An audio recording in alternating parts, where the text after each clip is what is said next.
Today I want to discuss the importance of knowledge, of always learning and growing and expanding. Now, I'm not going to get caught up in what the detriments of not engaging in this practice is, because frankly, I don't know, and I'm not sure that anyone else really knows, but I can talk about the benefits. Benefits including always staying fresh on the cutting edge, looking for new insights, figuring out new creative solutions to all of your problems, which aren't really problems, they're just things that you haven't learned how to deal with yet. So let's talk about some of the ways that you can learn. I mean, the first way that you can learn is through a teacher. So, for example, there could be a teacher at school who teaches you things beyond just coursework curriculum, which can be boring and tedious and dry and pretty much useless for your entire life, which is what school seems to be designed to be for most intents and purposes. But what I really want to encourage you, if you're going to work with a teacher, is to actually ask them deep, meaningful questions for your life. Now, there's a pitfall here, and that pitfall is that at a certain point, I think, in most people's intellectual developments and spiritual developments, they start to get a little bit of an ego. And basically this ego is, oh, I know everything, nobody can teach me anything. And what you end up doing by taking this attitude is cutting yourself off to any potential insights and revelations that you might have working with someone who, in fact, might know less than you do, but will certainly have a different perspective. And sometimes what you don't need is more knowledge, more information, but a new way of organizing that information, a new way of looking at it. That can sometimes make all the difference. Right, so I want to also encourage you to keep your mind open. Keith Jarrett, the concert pianist, used to say that he learned from all pianists, the bad and the good. Because someone could be playing piano who doesn't even know a thing about piano. They're terrible at piano.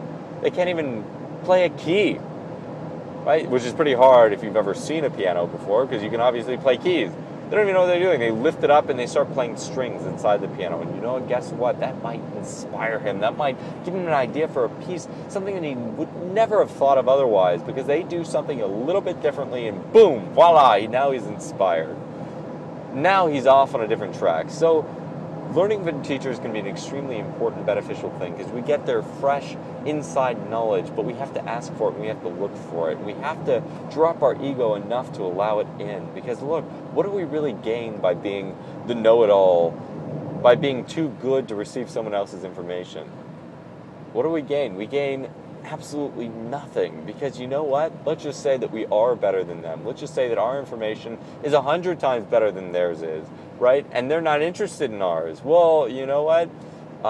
Sorry for them, because we get to gain twofold from our own wisdom and our own knowledge and our own experience, as well as from theirs, right? Don't cut yourself off from that possibility. The next is through books, through more archaic means. Right? Oral traditions are great because they evolve and they expand, whereas written traditions are great too because they allow us to spend more time contemplating these things, and they can also give us fresh perspective and give us new insights. But then the thing is that you're not really always so engaged with a text. So one of the things that I would encourage you to do, if you will be reading and you're not going to be working with a live teacher, is to dialogue. Right? Let's just say you're reading something. Okay, pretend that you're speaking to the book and speak back. So many people read passively. They just look over the words. They imbibe it as though it was being spoon-fed into them, and they put their arms behind their back. I mean, if that was sex, come on, how boring would it be? You'd just sort of, be dealing with a limp starfish, just lying there taking it. There's no fun in that. There's no reciprocity. There's no give and take. We want to interact with things. You want to be engaged. So engage with the work.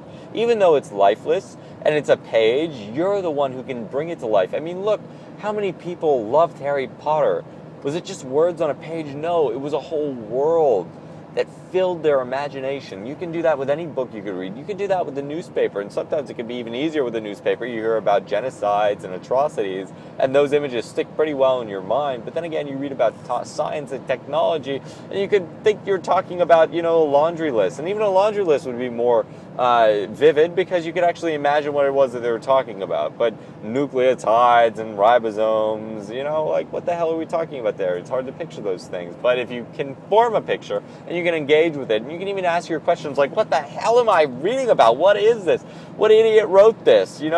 Then you start to engage with it on a deeper level, and it starts to basically integrate itself into your mind a little bit more effectively. So that's extremely important. But now let's talk about some more alternative things that you can do. Talk about learning with your friends.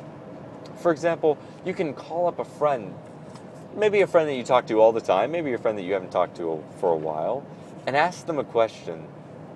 And this is going to come out of the blue. In fact, you don't even have to say, hi, how are you? Go through all the formalities and waste time. What you really want is the meat. You call them up, you say hello, you know it's their voice, and you say, do you have any fresh insights today? And they might answer back and say, well, what? I haven't spoken to you in such a long time. They'll just start laughing, or they'll pause, or they'll think, and they'll give you a straight answer. Or maybe if they're a great friend and there's someone who you might want to call and talk to a lot, they'll answer directly and they'll say, yeah, absolutely. My fresh insight of the day is that oftentimes we can make our decisions out of a place of uncertainty. In fact, that's where all decisions come from. Right? We never know what's going to happen. And that's our power of choice. Our power of choice is to decide, is to make things happen the way that we want them to happen, even when they're not necessarily the way that we would expect. So, for example, you get into a car accident. God, and I'm driving right now, so what a terrible thing to imagine. But look, it happens. Okay? Now it happens. Well, now, what are your choices? Well, your choices are to suffer. Your choices are to accept this fate and these injuries in your body, or your choices are to move forward and to regain your strength and flexibility. Now, what's really important also, thinking about this for a moment, is that I had a yoga teacher who was telling me how he had a friend who got into a car accident. The car was going 70 miles per hour, killed his partner who he was with, put him in critical condition, hospital for months and months and months. The doctors told him he'd never even walk again. Well, guess what? He didn't accept that. He made a decision that even if he wasn't ever going to walk again, he was going to try to. He was going to move forward. He was going to